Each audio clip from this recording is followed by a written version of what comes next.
¿Qué tal, hermanos y amigos? Estamos en una situación y en un momento en el cual entendemos complejo, difícil, en el cual nos está azotando un virus que ha azotado prácticamente a todas las naciones, por no decir a todo el planeta. Y en esta curiosidad que hemos preparado este mensaje y que lo hemos denominado cuando perdemos aquello que lo tuvimos, o cuánto anhelamos las cosas que hoy las hemos perdido. Y bueno, hemos desarrollado algunas de ellas. Obviamente hay mucho tema y hay mucha tela por cortar en cuanto a esto, y estoy seguro que hay muchas personas inspiradas y están ayudando bajo este método que hoy estamos nosotros. Y vamos a hablar básicamente de dos historias, de personas que perdieron. En un caso de la historia es un individuo, un hijo, y en el otro caso es una nación. Y entre medio vamos a ver un poco la historia de un familiar nuestro que es un poco jocosa, y la vamos a introducir también porque nos pareció interesante la experiencia que estuvo el pastor Carlos, un amigo y cuñado nuestro. La primera historia tiene que ver con el hijo pródigo, ustedes ya se dieron cuenta. Y cuánto creo yo que los hermanos, los pastores, estamos recordando aquel versículo de Hebreos 10, que dice, no dejando de congregarnos como algunos tienen por costumbre. O los salmos, cuando hablan de que a la casa de Dios iré y me alegraré y estaré feliz. Y tantas otras referencias a la casa de Dios, al congregarse. Y bueno, hoy, bajo esta situación en la cual no podemos salir de nuestros hogares, de nuestras casas, es que hemos apelado a este medio y que hemos entendido que puede ser de gran utilidad. Bueno, en la historia del hijo pródigo, y que no me voy a detener mucho porque es muy conocida, hay un joven que le pide a su papá la parte de la herencia para poder gastarla, porque llegó un momento que él entendió que tenía que independizarse, y su padre accede. No era muy común esto, pero es una historia, una parábola que tiene mucho significado y tiene muchas puntas, mucha enseñanza, pero vamos a ver algunas cositas. Entonces, el joven le pide, el padre accede, le entrega la parte de la herencia, y luego entonces este joven se va a recorrer, y diríamos se va por la cuenta, va a conocer el mundo que tal vez antes no había tenido oportunidad de conocer. Pero la Biblia nos muestra en esta historia que este joven vivió desordenadamente. Aunque utiliza la palabra perdidamente, tal vez no todos la puedan entender en el significado bíblico, pero podemos decir en forma desorganizada. Y obviamente llegó el momento en que quedó sin dinero. Y cuando queda sin dinero, lo único que consigue es un trabajo que era cuidar cerdos. Y llegó al momento de tener tanta hambre que dice que anhelaba comer de la comida de los cerdos, pero ni aún así el propietario de los cerdos le permitía comer. Y estando en esa situación, este joven recuerda algo, y recuerda lo que tenía antes, recuerda muchas cosas, e incluso hace esta comparación, dice, en la casa de mi padre aún los jornaleros tienen pan, tienen un techo, tienen bienestar, y yo estoy acá deseando comer la comida de los cerdos, pero ni aún puedo hacer eso. Pero yo creo que él se acordó de otras cosas también. Se acordó de su padre, se acordó de su hermano, la historia habla de un hermano, y no solo de la comodidad, porque la comodidad, convengamos que a todos nos gusta, y todos nos gusta progresar y todos queremos más. Y cuanto más tenemos parece que somos así, no nos conformamos y queremos otro poquito. Pero yo creo que este joven, además de estar recordando los alimentos, la casa, el techo, la cama, yo creo que le estaba recordando sobre todas las cosas a su padre, a su familia, a sus afectos. Y lo que hoy tal vez todos extrañamos el abrazo del padre, el beso del padre. Bueno, ahora no lo tenía. Ahora, la historia concluye bien, porque dice que él dijo en su corazón: me levantaré, iré a la casa de mi padre y voy a decirle a mi padre: mira, tómame como a uno de los jornaleros, ni siquiera quiero volver a ser hijo. Porque él estaba pensando en su padre y en su hermano, cómo reaccionarían. Y tal vez él dijo: me van a echar en cara que yo me fui, que gasté la parte de mi herencia. Y obviamente con razón, y yo qué les puedo contestar si ellos me están diciendo la verdad. El juicio está bien. Cuando él llega, se va a llevar la sorpresa que dice que su padre, que lo estaba mirando, se ve que su padre tenía la esperanza. Y acá aparece una palabra que la vamos a mirar un poco más tarde. Su padre tenía la esperanza de que su hijo volviera. No sabemos si él deseaba que le fuera mal, porque yo que soy padre diría a un hijo que quiere irse a tener su propia experiencia de vida, y está todo aquello del nido vacío, todo eso, pero también está el deseo de todo padre que su hijo se desarrolle. Y tal vez un buen padre diría: bueno, hijo, acá está tu parte, ve a probar y por ahí vas a emprender y vas a tener también tu propia vida, tu propia familia. Claro, está bien. Creo que un padre motivaría a su hijo a que hiciera esto. Pero ¿qué era que anhelaba este hombre? ¿Por qué esperaba a su hijo? Tal vez esperando que le fuera mal. ¿Sabría él que le iba a ir mal? O tal vez conocería muy bien a su hijo y sabía que él no iba a emprender un negocio, que no iba por la vida por un tema de tener una familia, de establecer un hogar, sino que posiblemente lo que él veía en este hijo era que él quería libertad, por no decir libertinaje, quería vivir como si el dinero nunca se acabara.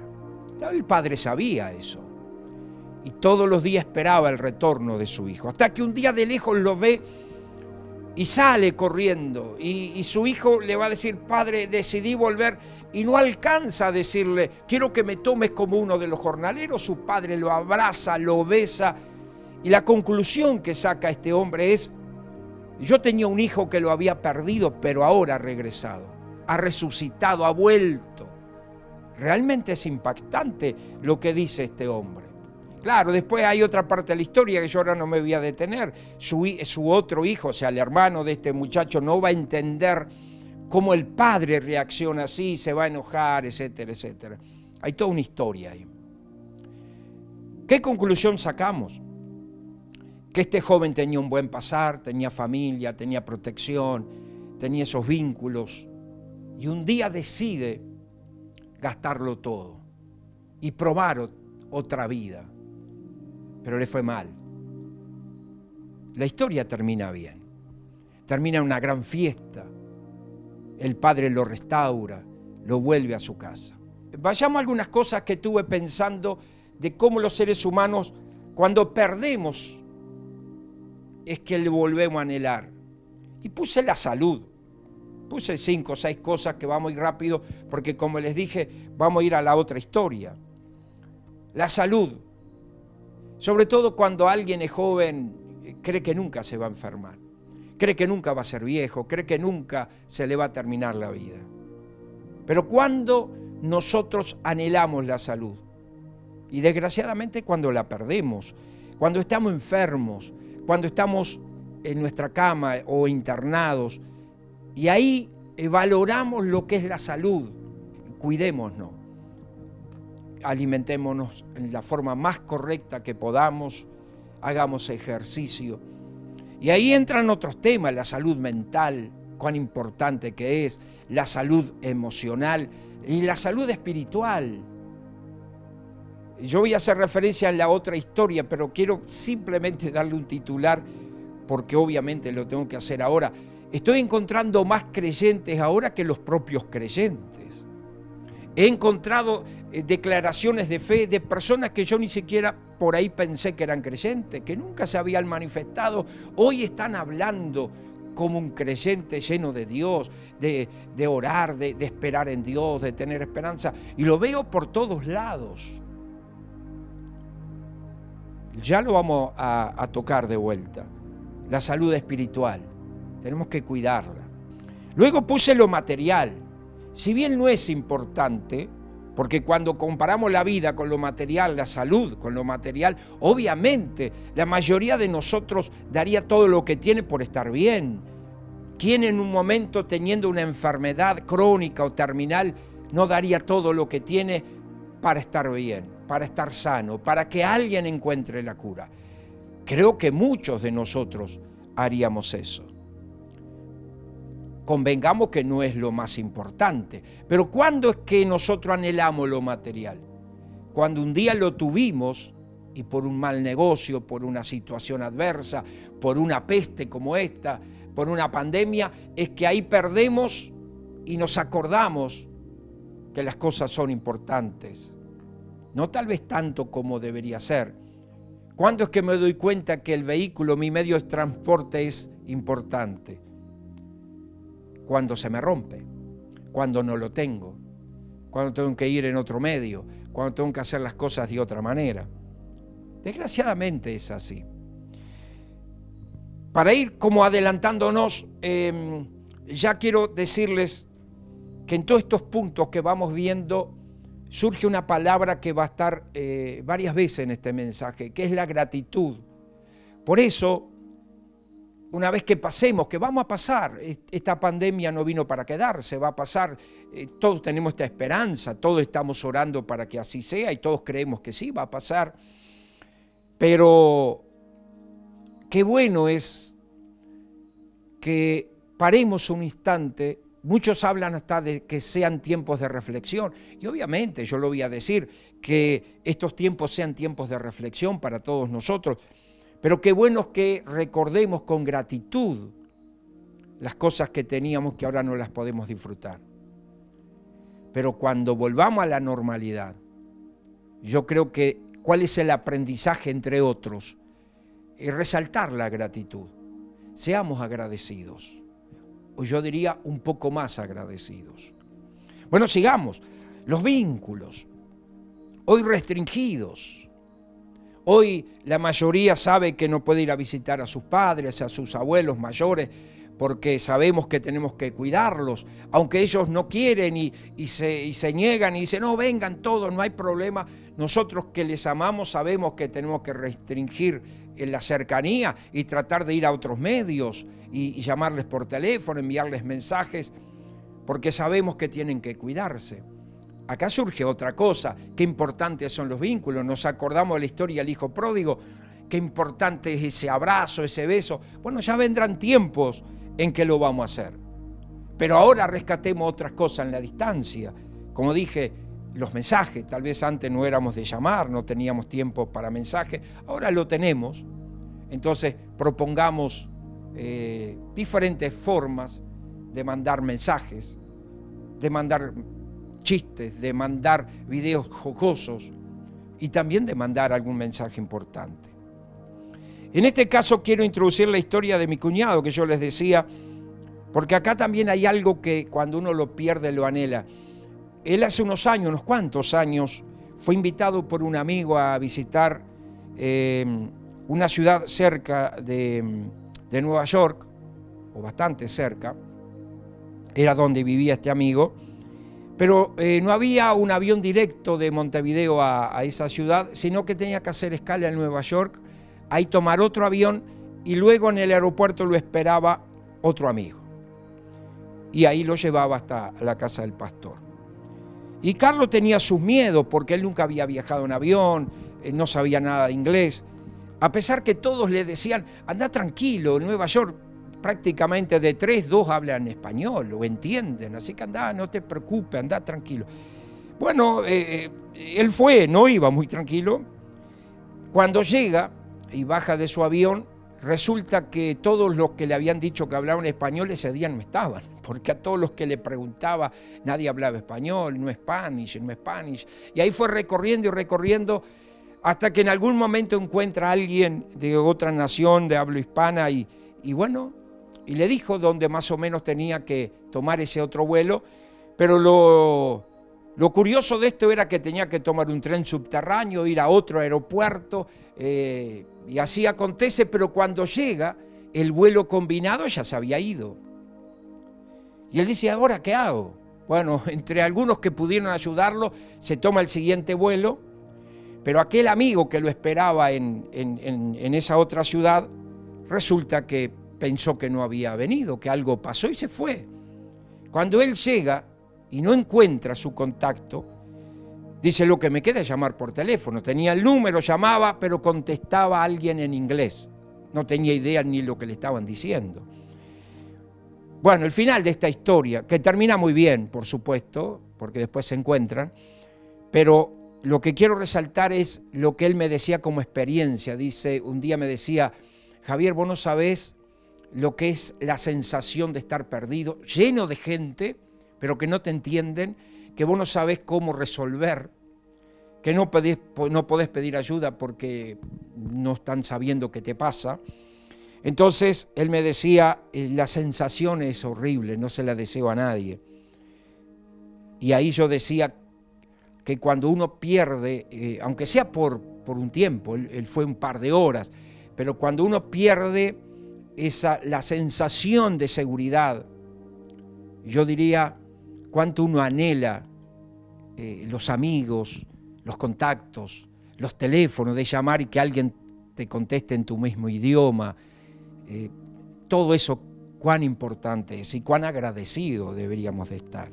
Hoy básicamente estamos todos, yo no diría confinados, pero estamos en cuarentena, guardados, nos han aconsejado. Hay países que la pusieron obligatoria, otros, como en el nuestro, simplemente es una cuarentena aconsejada, esperando que todos obedezcamos y estemos en casa.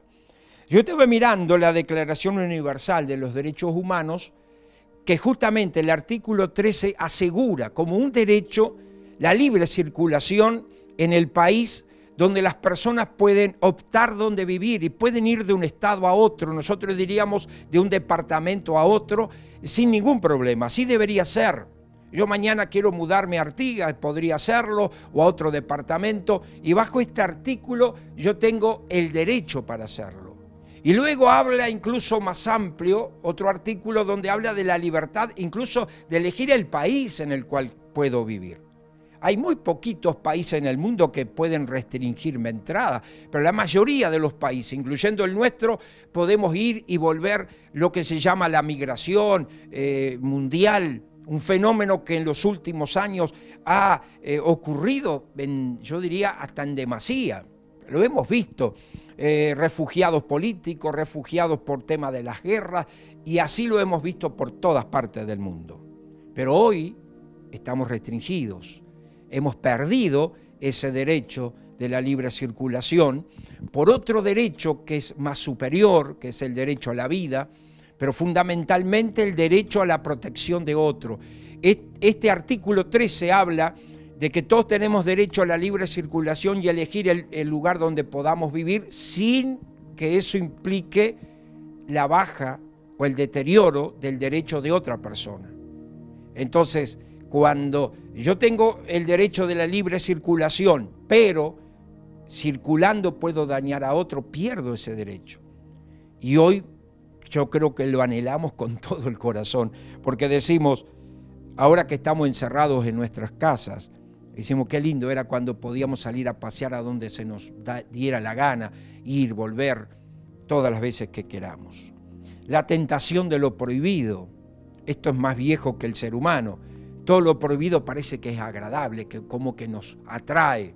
Yo siempre pongo el ejemplo de que usted va caminando por una plaza y hay una banca allí y dice no sentarse, pintura fresca, y más de uno tenemos el deseo de tocar a ver si es verdad.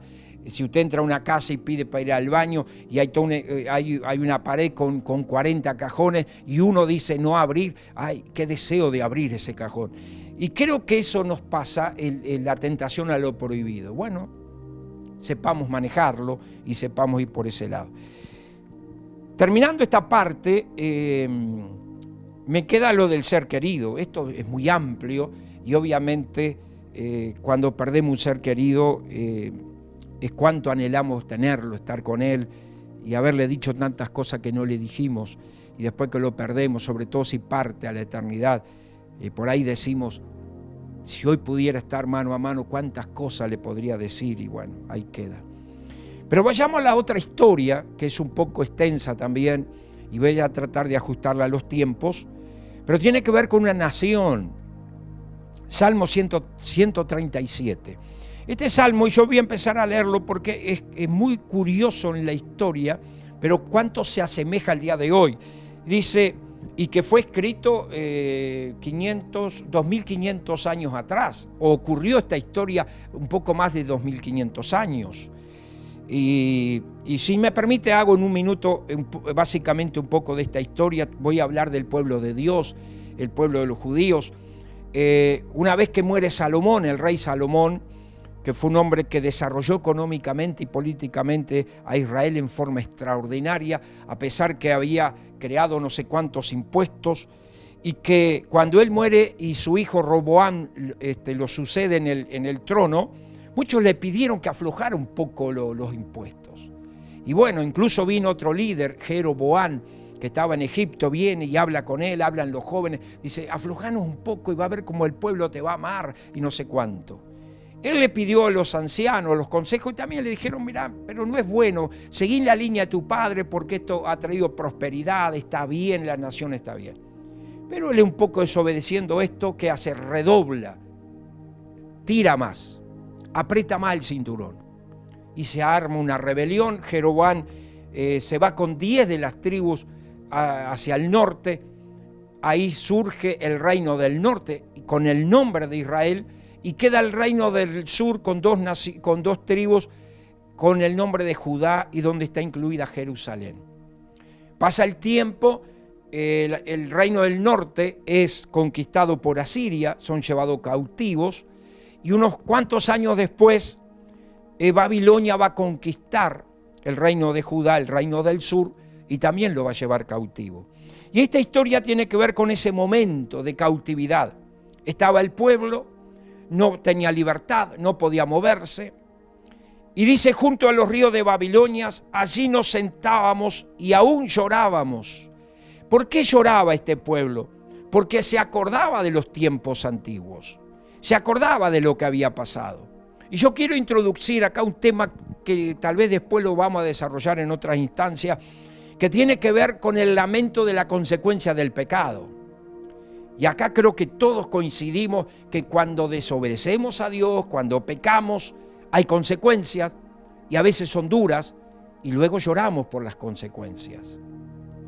Pero lo curioso es que acá nos va a presentar otro lamento y otra tristeza que a veces nosotros no la tenemos en cuenta, que es acordarnos que más que la consecuencia del pecado es haber desobedecido a Dios, y ese es el punto por el cual hay que llorar.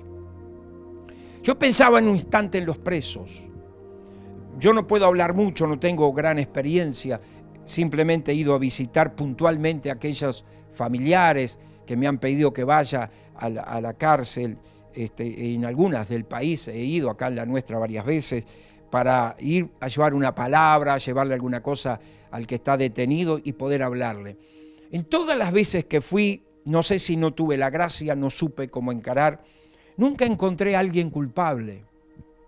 Y yo creo que, no sé, no voy a dar un número, pero de las varias veces que fui, tenía que haber algún culpable. No creo que todo el mundo se equivocó. Pero sí me tocó vivir con 2 o 3 que sí salieron de la cárcel. Y que sí ellos tuvieron una experiencia diferente. Primero porque reconocían que estuvieron presos y que sabían que habían perdido la libertad por haber hecho cosas malas, pero había algo que les dolía que era distinto a los otros. Los otros se lamentaban por estar presos, por haber perdido la libertad, por estar incómodos, por pasarla mal ahí adentro, por haberse dado cuenta. Porque el que está en el delito, está en la irregularidad, por ahí piensa que nunca va a caer. Y un día cae. Pero ¿cuál es el punto? No es llorar porque está preso, sino el punto es llorar por lo que hizo. Y yo creo que la verdadera rehabilitación, y yo creo que tal vez por ahí tengamos que ir y va a ser otro tema, como dije, para desarrollar. ¿Por qué aquellos que trabajan en rehabilitación no hay que concentrarse en el dolor de estar presos, sino en el dolor de lo que hizo que luego termina preso? Entonces yo creo que muchas veces nosotros, incluso los pastores, ayudamos a la gente aliviando el dolor de la consecuencia del pecado. Por ejemplo, alguien comete adulterio y luego, sea hombre o mujer, pero luego su pareja obviamente le va a recriminar y va a querer separarse y va a armar un lío bárbaro. Y a veces nosotros en el consejo queremos ayudarles a la pena de esa consecuencia, decirle, bueno, mirá, la vida hay que seguirla y ¿qué vamos a hacer? Pero si nos concentráramos más en la causa y diciéndole, mirá, lo que vos hiciste, que se llama adulterio, y poniendo este ejemplo de todos los que podemos poner, ofendió a Dios en primer lugar. Y es ahí donde tienes que volver. Entonces este pueblo que estaban sentados junto a los canales, a los ríos de Babilonia, estaban acordándose de Sión. Sión como de alguna forma nos identifica con la presencia de Dios, porque así significa. Fíjense que Sión o Jerusalén, que es la abreviatura de Jerusalén, o sea Sión, significa base de paz, fundamento de paz, ciudad de paz. Fíjense que Sión, que es la abreviatura Jerusalén, que significa la presencia de Dios, identificado como Dios mismo. Ahora, Sión, que significa fundamento de paz, ciudad de paz, en contraposición a Babilonia, que significa confusión. Fíjense, ellos anhelaban la paz. Ahora estaban cautivos, estaban en una ciudad que significa confusión, y que anhelaban aquellos momentos no solo de libertad, sino que anhelaban a Sión. Y eso es lo que yo creo que hay que rescatar en este punto. Y antes de cerrar esta historia, yo quiero detenerme un poquito, porque esto es más personal, es más para ti y más para mí. Todos nos equivocamos, todos cometemos pecados. No sé si exagerar decir diariamente, pero lo hacemos con frecuencia. Algunos pasan inadvertidos, otros por allí tienen una consecuencia menor, pero aquellos pecados que sí traen consecuencia y dolor, yo creo que más que como corregir la consecuencia, porque a veces nosotros decimos, necesito ayuda, ¿cuál es? Y corregir la consecuencia. Por ejemplo, el hijo pródigo, vivir desordenado y se quedó sin dinero. ¿Y qué es lo que necesita? Más dinero. Y una vez se va a un amigo y le pide, va a un préstamo y saca para poder paliar la situación de las deudas. Pero el quid está en que estoy desordenado. Entonces debería ir a ese lugar, yo diría al origen del problema, y decir, si me ordeno, entonces puedo vivir con lo que tengo. El punto es que casi todas las personas, hasta los ateos, sufren por las consecuencias del pecado. Y les duele. Y les duele haber roto con un hijo por una gran discusión. No importa si es creyente en Dios o cristiano, budista, no sé, la religión que sea. Creo que a ningún ser humano le gusta pelearse con su hijo, le duele. Tal vez en algún momento va a llorar por eso. Pero el punto es, ¿por qué se peleó? Y ahí puede haber orgullo de ambas partes, puede haber un tema de soberbia, puede haber un tema de terquedad, puede haber muchos en el cual me llevó a la pelea. Y luego ese carácter indómito, ese carácter que no quiere retroceder, luego no quiere perdonar para no justamente confrontarse a sí mismo con esa soberbia. Entonces el punto no es la pelea, no es reconciliar, sino el punto es ir un poquito más atrás. Yo le he dicho muchas veces a nuestra congregación, cuando oramos y decir, Señor, perdona nuestros pecados, pero el punto que llegamos es, Señor, que nos duela pecar, no las consecuencias, porque si pecamos y nadie nos ve y no hay consecuencia, entonces no nos dolería, pero que, Señor, nos duela ofenderte, que nos duela hacer lo que está mal. Que nos haga de alguna forma inquietar tanto que luego decidamos seguir a Dios, seguir tus consejos. Esa es una oración que la hago muchas veces y que he insistido, porque creo que este es el secreto para poder estar en esa relación con Dios permanente, en una relación que podamos estar fluida y que creo que es la que Dios desea para todos nosotros. Entonces dice, allí estábamos sentados y llorando, acordándonos de Sión. Yo diría acordándonos de Dios. Y luego dice, sobre los sauces, en medio de ella colgamos nuestras arpas, los instrumentos musicales. Con ello habían colgado, fíjense, los deseos de cantar, los deseos de estar alegre, de la danza. Y los que nos habían llevado, mire qué curioso esto, los que nos habían llevado cautivos nos pedían que cantásemos. Y los que nos habían desolado, aquellos que le habían amargado la vida, nos pedían alegría, diciendo, cantadnos alguno de los cánticos de Sión. Y yo espero que en este tiempo, si bien hay mucha gente que ha vuelto a Dios y hay personas que están asustadas, y creo que Dios permite justamente situaciones como esta para que las naciones vuelvan y su enojo como que afloje para poder concretar esa comunión con Él. Fíjense que yo espero que como iglesia no estemos desolados, que aquellos que antes eran incrédulos y que ahora están creyendo, y si nos piden a nosotros esperanza, canciones, si nos piden, obviamente no lo podemos hacer en forma global, pero que lo hagamos a través de los mensajes, y no que estemos aquellos que tienen los distintos medios de lo social, de las redes, que no, siendo cristianos, que no expresen desánimo, desolación, sino todo lo contrario. Y yo espero que esos ateos que están por todas partes, o aquellos que creen en Dios pero nunca tuvieron experiencias con Dios, no le estén diciendo a los cristianos y a la iglesia, cántenos, alégrennos, y que nosotros podamos decir, ¿cómo lo vamos a hacer si estamos recluidos? ¿Cómo lo vamos a hacer si estamos nerviosos? ¿Cómo lo vamos a hacer si hay un pánico generalizado? ¿Cómo lo vamos a hacer si hay una pandemia? Ahora es el momento. Ahora es el tiempo de estar alegres.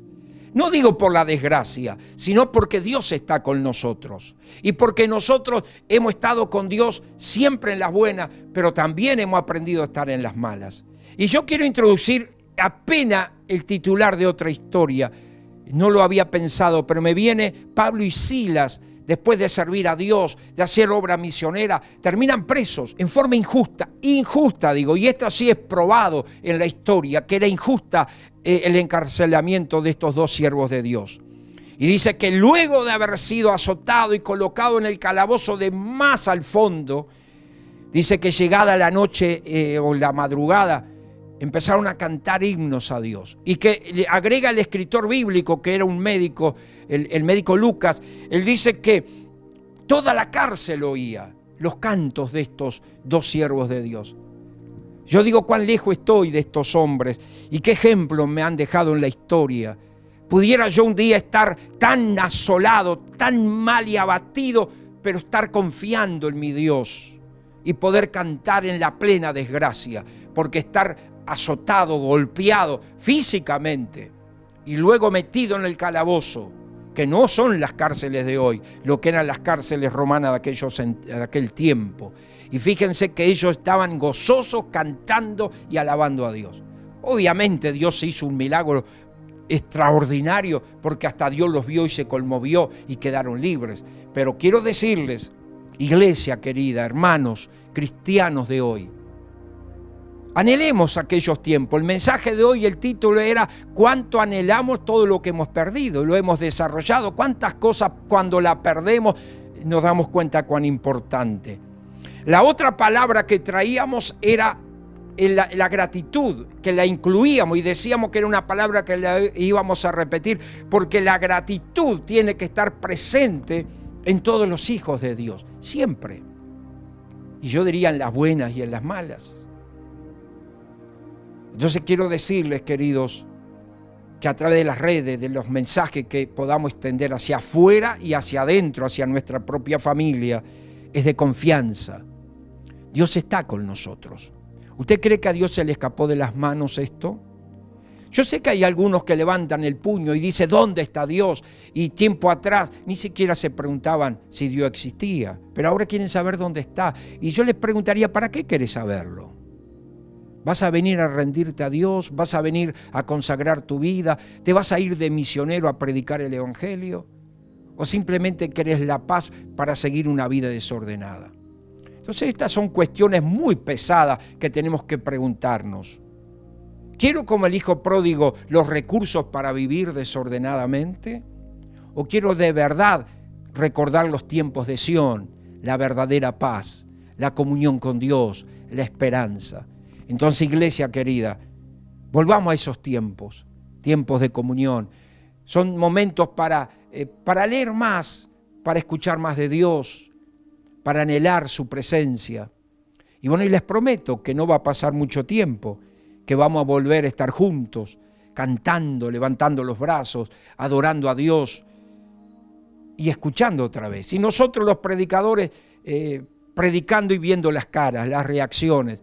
Yo siempre cuando predico lo digo en forma jocosa, si ustedes vieran cómo yo les veo acá a la congregación y ver sus caras, porque obviamente todos están mirando hacia la persona que predica, pero el que predica está mirando las caras. Pero sobre todas las cosas, lo que hoy cierro el mensaje antes de orar por todos nosotros es que más que anhelar los tiempos pasados, seamos siempre agradecidos. Y hoy es un tiempo para estar agradecidos. Y aún estando en la cautividad no forzosa, estos estaban cautivos forzoso, pero nosotros estamos voluntarios hoy día, tal vez con muchas ganas de salir, pero en este tiempo seamos agradecidos a Dios y mandemos mensaje de esperanza a todos los demás. Los invito a orar. Señor nuestro Dios, estamos muy agradecidos aún por esta pandemia, porque nos lleva a buscar más de ti, a pensar en otras cosas, a revalorizar las prioridades, a reubicarlas. ¿Cuántas veces estuvimos preocupados y perdimos el sueño, Señor, por cosas banales, cosas temporales, cosas que hoy nos damos cuenta que no tienen significado? Pero Señor, venimos a ti para decirte que te amamos y que deseamos lo mejor para todos los que hoy miran este video. Oro por ti, mi amigo, mi amiga, para que Dios te abrace, te consuele. Ya que no puedes tener mi abrazo, recibe el abrazo de Dios. Déjate abrazar por Dios. Siente su presencia, búscala. Aún en la soledad, en la madrugada, cuando te despiertes, piensa en Dios. Dios nunca nos va a defraudar. Siempre Dios está esperando, como aquel padre del hijo pródigo, con sus brazos esperando que tú vengas y Él te va a abrazar. Vas a sentir su paz. Así que Dios mío, bendice, prospera aquel que ha visto este video y que pronto podamos vernos cara a cara. Dios te bendiga y será hasta la próxima.